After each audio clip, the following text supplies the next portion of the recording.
We're finally here! Getting to the port was not an easy journey, so we were really keen to check in ASAP. Thankfully, the process was super easy and quick. We had an hour to kill before our room would be ready, so we dropped by the buffet for lunch. And I was pretty impressed by the selection of their food.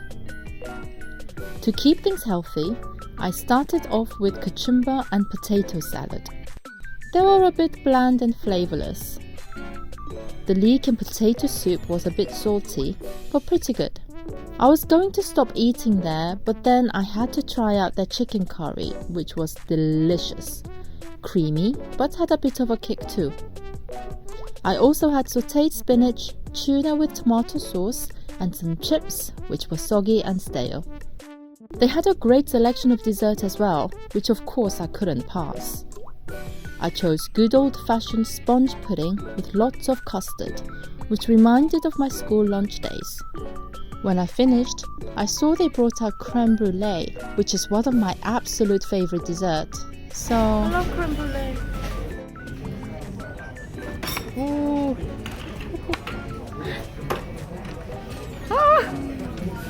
Around 2:30, announcement was made that the rooms were ready. Our luggages were put in front of the cabin door.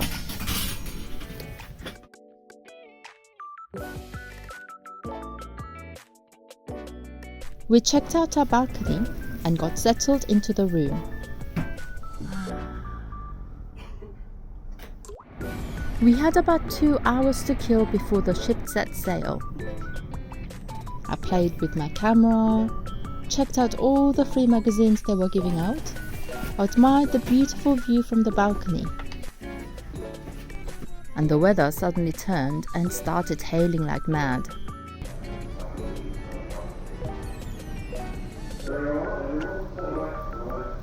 The ship finally set off, but ever so gently that I didn't even realize we were moving. The weather cleared up, so we went outside for some coffee. The sun was setting, so the view was just incredible.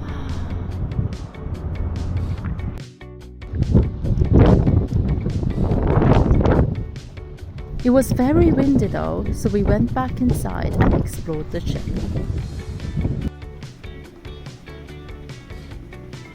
The ship's decorations were pretty outdated, but many parts were still impressive and beautiful, which put us in the mood to dress up. Some areas definitely needed some modernizing though. This is so bad.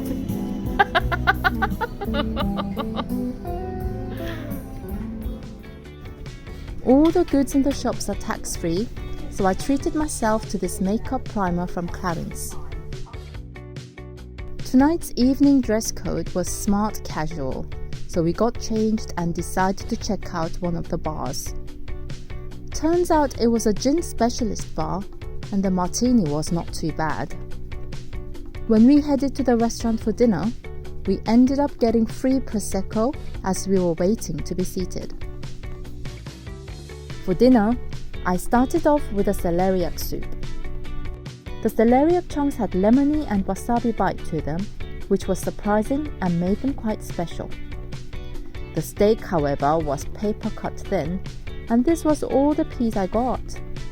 The mango pavlova was also below average. The meringue was soggy and the cream rather plasticky. It felt like a dessert you'd get from a fast food joint. I was stuffed by the end of the night, so I came back to the cabin and had this Korean cinnamon cookie. And by this time, I was feeling pretty sick from all the drinks. My smartwatch even gave me a warning for unusually high heart rate. And who knew, nature documentaries are quite dazzling when you're feeling that drunk. On the TV, it was showing some sea creature ejaculating into the mouth of the female. I'm not even kidding. And look, babies are here. No. To calm my nausea, I had a few cups of mint tea and then went to sleep.